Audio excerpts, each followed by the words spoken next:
नमस्कार, उत्तराखंड समाचार में आपका स्वागत है। मैं देवेंद्र प्रसाद। सबसे पहले मुख्य समाचार। प्रदेश भर में जनप्रतिनिधियों, अधिकारियों और कर्मचारियों को दिलाई गई कोविड-19 के प्रति जागरूकता की शपथ। मुख्यमंत्री और विधानसभा अध्यक्ष बोले, मास्क पहनें और रखें 2 गज की दूरी।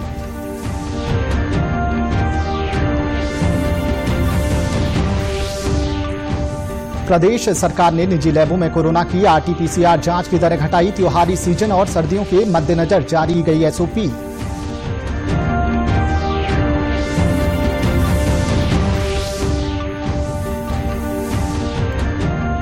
मुख्यमंत्री ने किया वन एवं वन्यजीव हेल्पलाइन 1926 का लोकार्पण। जंगलों की सुरक्षा और मानव वन्यजीव संघर्ष को कम करने की दिशा में इसे बताया प्रभावी पहल।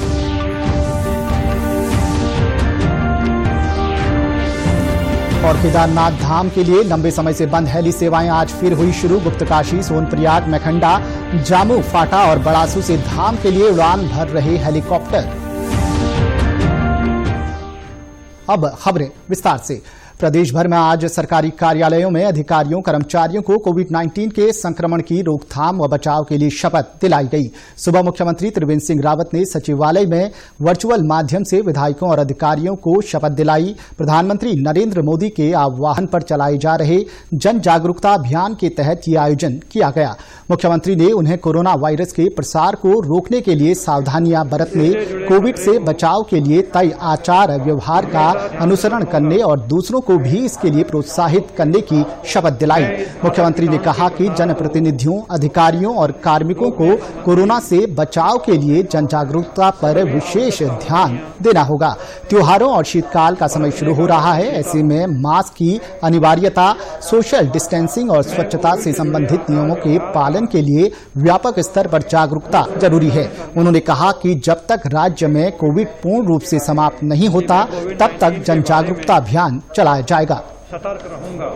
माननीय प्रधानमंत्री जी ने सभी देशवासियों को आह्वान किया कि हम सतर्क रहें, हम स्वयं जागरूक रहें, अपना भी ख्याल रखें, अपने साथ वालों का भी ख्याल रखें और मास्क और 2 गज की दूरी, इन दोनों का हम लोग पालन करें।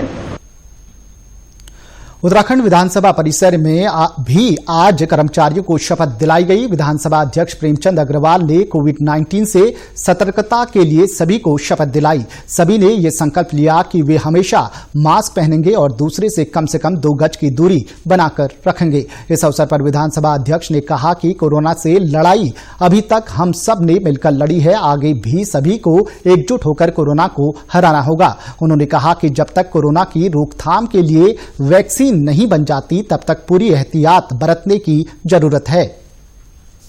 आज मेरे इस उत्तराखंड की विधानसभा के अंदर तमाम अधिकारी और कर्मचारी गणों ने इस घातक विषाणु के प्रसार को रोकने संबंधी जो सावधानियां हैं उसको कैसे हमें लेनी है, उसको दूर करने के लिए, उससे बचने के लिए, जैसा उन्होंने पहले भी कहा था कि बचाव ही इसका उपाय है, उस प्रकार के 6 सूत्री जो शपथ है हमने ली है। राजधानी देहरादून स्थित उत्तराखंड पुलिस के मुख्यालय में पुलिस अधिकारियों और जवानों को कोविड-19 से बचाव के लिए जारी नियमों का पालन करने और दूसरों को भी इसके लिए प्रेरित करने की शपथ दिलाई गई। इस अवसर पर पुलिस महानिदेशक ने कहा कि अनलॉक में जहां आम जनजीवन की सभी गतिविधियां सामान्य हो रही हैं, वहीं ऐसे में और ज्यादा सतर्कता बरतते जाने की जरूरत है।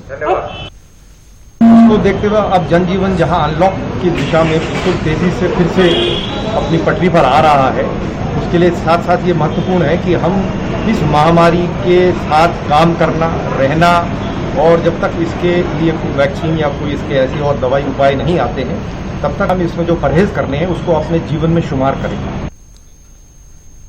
प्रदेश सरकार ने निजी लैबों में कोविड-19 की आरटी-पीसीआर जांच के लिए निर्धारित दरों में व्यापक कमी की है। सरकार या निजी अस्पतालों की ओर से निजी लैब में भिजवाई जाने वाले सैंपल की जांच के लिए अब सिर्फ 1,400 रुपये देने होंगे। वहीं निजी लैबों के स्तर से खुद लिए गए सैंपलों की जांच के एवज में प्रदेश के मैदानी क्षेत्रों में 1,500 रुपये और पर्वतीय क्षेत्रों में 1,680 रुपये दर निर्धारित की गई है। निजी लैबों से मिलने वाली जांच रिपोर्ट में सीटी वैल्यू का भी उल्लेख अनिवार्य किया गया है। गौरतलब है कि पूर्व में निजी लैबों में जांच के लिए सरकार की ओर से 2,000 और 2,400 रुपये दर तय की गई थी, जिसे अब घटाकर लोगों को बड़ी राहत दी गई है। दूसरी ओर कल केंद्रीय स्वास्थ्य मंत्रालय ने आगामी त्योहारी सीजन और सर्दियों के मौसम को देखते हुए कोरोना संक्रमण के प्रसार को रोकने के लिए गाइडलाइन जारी की थी। आज इसके आधार पर उत्तराखंड सरकार ने भी एसओपी जारी की है। इसके तहत 65 साल से ज्यादा उम्र के बुजुर्गों, गर्भवती महिलाओं और 10 साल तक के बच्चों को अनावश्यक रूप से घर से न निकलने की सलाह दी गई है। एसओपी में कहा गया है कि धार्मिक और सांस्कृतिक आयोजन में एक ही समय पर ज्यादा भीड़ न हो, इसका विशेष ध्यान रखने को कहा गया है। वन विभाग ने वन एवं वन्यजीव हेल्पलाइन 1926 शुरू की है। हेल्पलाइन का लोकार्पण मुख्यमंत्री त्रिवेंद्र सिंह रावत ने किया। उन्होंने इसे वनों की सुरक्षा के साथ ही मानव और वन्यजीव संघर्ष को कम करने की दिशा में की गई प्रभावी पहल बताया। वीडियो कॉन्फ्रेंसिंग के माध्यम से विभागीय अधिकारियों को संबोधित करते हुए मुख्यमंत्री ने कहा कि यह हेल्पलाइन आम जनता को वन एवं वन्यजीवों के कारण होने वाली समस्याओं के समाधान में तभी कारगर साबित होगी जब विभागीय अधिकारी प्राप्त शिकायतों का तत्परता के साथ निराकरण करेंगे। मुख्यमंत्री ने कहा कि राज्य के लिए मानव वन्यजीव संघर्ष को रोकना बड़ी चुनौती रही है। मुख्यमंत्री ने कहा कि हेल्पलाइन से वनों में होने वाली घटनाओं, वन संपदा की तस्करी रोकने, जंगली जानवरों के अवैध शिकार जैसी तमाम समस्याओं का त्वरित समाधान हो सकेगा। भगवान शिव के 12 ज्योतिर्लिंगों में से एक बाबा केदारनाथ धाम के लिए लंबे समय से बंद हेली सेवाएं आज फिर से शुरू हो गई हैं। रुद्रप्रयाग जिले के गुप्तकाशी, सोनप्रयाग, मेखंडा, जामू फाटा और बड़ासू से हेलीकॉप्टरों ने केदारनाथ के लिए सुबह 6 बजे से उड़ान भरनी शुरू कर दी है। हेली सेवा से केदारनाथ जाने वाले यात्रियों के लिए ई पास की अनिवार्यता नहीं है। फिलहाल सभी कंपनियों को धाम के लिए 50 से 60% बुकिंग मिल चुकी है। हेलीकॉप्टर सेवा के सहायक नोडल अधिकारी सुरेंद्र सिंह पवार ने बताया कि केदारनाथ के लिए 8 हेली कंपनियां केदार घाटी में पहुंच चुकी हैं। हेली सेवा शुरू होने से यात्री भी काफी खुश हैं। I am here in Kedarnath. Bhagwan ji is there. I am coming from Tamil Nadu. It is a great journey that I have come here. I am very glad. I am very thankful to Kedarnath Baba ji. And I am also thankful to the government of India, especially Modi ji, for having helped us, made all the arrangements, good arrangements, very good arrangements, coming up and coming to this place. हम लोग परसों पहुंचे थे फाटा, वहाँ पे कल हम लोगों की टिकट वगैरह हुई। पहले तो हेलीकॉप्टर की सर्विसेज ही नहीं चल रही थी, आज से शुरू है। आज पहला दिन था और शायद पहली या दूसरी हेलीकॉप्टर की सर्विस में हम लोग यहाँ पहुंचे हैं। बहुत अच्छा रहा। केदारनाथ के लिए हेली सेवा का प्रति यात्री किराया निर्धारित किया गया है। इसमें गुप्तकाशी से 3,875 रुपये, फाटा से 2,360 रुपये और सिरसी से 2,340 रुपये किराया तय है। कपाट खुलने के बाद से अब तक कुल 24,815 यात्री बाबा केदारनाथ के दर्शन कर चुके हैं। धाम में अब करीब 5,000 यात्रियों के ठहरने की व्यवस्था हो चुकी है। जय श्री केदार। और आज से श्री केदारनाथ धाम के लिए हेली सेवाएं शुरू हो चुकी हैं। हवाई यात्राएं, जितने भी श्रद्धालुगण हैं उनको काफ़ी जितने बुजुर्ग लोग हैं काफ़ी सहायता मिल रही है हेली शुरू होने से, और यात्रियों में भी काफ़ी इजाफा हो रहा है। आप देख सकते हैं चारों तरफ काफ़ी भीड़ है, और मैं सभी यात्रीगण जो आना चाहते हैं केदारनाथ धाम में सबका स्वागत करता हूँ। काफ़ी अच्छी सुविधाएं अब हो चुकी हैं। पूर्व में यहाँ पर जब 1,000 या 1,200 लोगों के रहने की व्यवस्था थी, लेकिन इस समय लगभग 5,000 लोगों के रहने की व्यवस्था इस समय हो चुकी है। तो पूरे भारतवर्ष से जितने भी श्रद्धालुगण श्री केदारनाथ जी के दर्शन करना चाहते हैं उन सबका स्वागत करता हूँ मैं उत्तराखंड पुलिस की तरफ से केदारनाथ धाम में। प्रदेश के कृषि मंत्री सुबोध उनियाल ने कृषि कर्मण पुरस्कार के मामले में जरूरी कार्रवाई के निर्देश दिए हैं। नोथा एग्रो क्लस्टर के प्रारंभिक कार्यों के लिए औद्यानिकी विपणन बोर्ड से अब तक 4 करोड़ की धनराशि जारी न होने पर नाखुशी जताते हुए कृषि मंत्री ने तत्काल धनराशि अवमुक्त करने के निर्देश दिए। राज्य में नाबार्ड के सहयोग से संचालित योजनाओं के तहत आराकोट में कोल्ड स्टोर और चाय विकास संबंधी योजना पर उन्होंने तेजी से काम करने के निर्देश दिए। कृषि मंत्री ने कहा कि कृषक हित में लाए गए बिलों से किसानों को दीर्घकालिक लाभ मिलने की उम्मीद है। कृषि सुधार कानूनों को लेकर पंतनगर क्षेत्र के किसान काफी उत्साहित हैं। इसकी वजह यह है कि वे अब अपने उत्पाद को कहीं भी अपनी तय कीमत पर बेचकर पहले की अपेक्षा अधिक लाभ प्राप्त कर सकेंगे। पंतनगर विश्वविद्यालय के कृषि व्यापार प्रबंधन महाविद्यालय के अधिष्ठाता डॉक्टर RS जादव का कहना है कि इस बिल में कुछ भी ऐसा नहीं है जिससे किसानों का अहित हो। कुछ लोग इसे राजनीतिक रूप देकर किसानों में भ्रांतियां पैदा कर रहे हैं। डॉक्टर जादव का कहना है कि इस बिल के लागू होने से पहले बिचौलियों के कारण किसानों को अपनी उपज की मात्र 10 से लेकर 23% तक ही कीमत मिल पाती थी। अब उन्हें पूरी कीमत मिलेगी।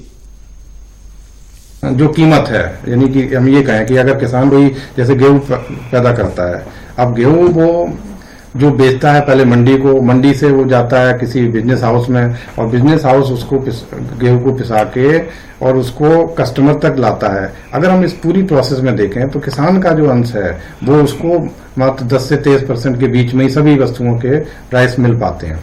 अब इस मिडिलमैन को जब सरकार इन विधेयकों के द्वारा खत्म कर रही है तो सीधे सीधे किसान जो है उनको दे रहा है, बिजनेस हाउसेस को या जो हमारे जो कस्टमर को दे रहा है, तो उससे तो किसानों का लाभ ही होने वाला है। वहीं कृषि विभाग को सरकार ने अधिक से अधिक कृषि उत्पादकता संगठन बनाने का लक्ष्य दिया है। इसके लिए विभागीय अधिकारी किसानों के बीच जा रहे हैं, उनके उत्पाद पर आधारित उत्पादकता संगठन बनाए जा रहे हैं। में जो इस कानून के साथ एक जो विभाग को टारगेट मिला है कि एक्ट 2 कृषक उत्पादकता संगठन बनाने के टारगेट मिले, और ये जो कानून है वो उसका एक पार्ट है कि कृषक उत्पादकता संगठन को अधिक से अधिक संख्या में बनाया जाए। इसके लिए हम लोग व्यापक स्तर पर किसानों को मदद जा रहे हैं और जो जिस कमोडिटी से रिलेटेड किसान हैं उनका कृषक उत्पादकता संगठन हम बना रहे हैं। जैसे अभी एग्जाम्पल के तौर पर हम यहाँ बासमती का, क्योंकि बासमती भी हमारे यहाँ काफ़ी अच्छा पैदावार होता है, इसका नाम, इसके एक कृषक उत्पादकता संगठन हम बनाने जा रहे हैं। वहीं नए कृषि कानूनों को पंतनगर के प्रगतिशील किसान काफी उम्मीद से देख रहे हैं। उनका कहना है कि वे अपने उत्पाद को मंडी से इतर कहीं भी अच्छी कीमत पर बेच सकेंगे। यही नहीं, फसल बोने से पूर्व कॉन्ट्रैक्ट फार्मिंग के तहत अपने कृषि उत्पाद का मूल्य संबंधी करार करके जोखिम से भी बच सकेंगे। ये भारत सरकार ने जो 3 बिल पास किए हैं ये किसानों के हित में है और सही है। इसका रेट भी हमारे को समर्थन मूल्य जहाँ भी बेच सकेंगे, ये हित में है, किसानों के हित में है। जो भारत सरकार ने ये 3 बिल लाए हैं इससे हम सहमत हैं। किसान मंडी से बाहर भी अपना जो भी फसल है अपनी बेच सकता है, और एक इसमें यह भी है कि जो फसल बोने से पहले अगर किसी कॉन्ट्रैक्ट पे हम बेचना चाहें तो अपने दाम पे हम बेच सकते हैं। अल्मोड़ा के कसार देवी क्षेत्र में स्थित एक अस्पताल में कोरोना के कारण दिल्ली जा पाने में असमर्थ हृदय रोगियों के लिए निःशुल्क शिविर आयोजित किया जा रहा है। एक निजी संस्थान की ओर से आयोजित शिविर में हार्ट सर्जन रोगियों का उपचार कर रहे हैं। इस शिविर में पिथौरागढ़, बागेश्वर, चंपावत, चमोली से भी हृदय रोगी उपचार के लिए आ रहे हैं। अभी ये कोविड की जो महामारी आई है इससे काफी दिक्कत हो गई है, लोगों के आवागमन में दिक्कत आ गई है और अस्पताल में जाने से मरीज डरते भी हैं। तो इसलिए हम लोगों ने ये एक मुहिम शुरू की है।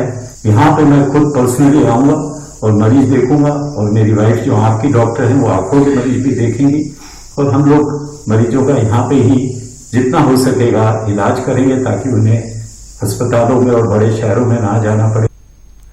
शिविर में अल्मोड़ा के दूर दराज क्षेत्रों और अन्य जनपदों से आए हृदय रोगी भी राहत महसूस कर रहे हैं। शिविर में एक फाउंडेशन भी सहयोग कर रहा है। इस फाउंडेशन ने मरीजों के लिए निःशुल्क टेली मेडिसिन सेवा भी शुरू की है। मैं अपनी मम्मी को दिखाने के लिए यहाँ हॉस्पिटल में आया था यादव जी के, और लंबे समय से हार्ट की प्रॉब्लम चल रही थी मेरी मम्मी के, तो इसलिए मैं यादव जी के हॉस्पिटल में आया यहाँ पर।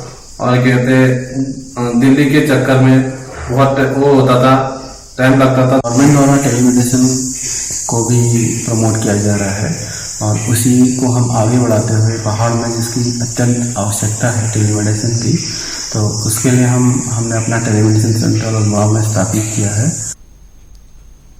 उत्तराखंड की खबरों के लिए आप हमसे सोशल मीडिया पर भी जुड़ सकते हैं। हमारा ट्विटर हैंडल है DDNews_देहरादून, हमारा फेसबुक पेज है DD News उत्तराखंड और हमारी YouTube channel DD News Uttarakhand को भी सब्सक्राइब करें।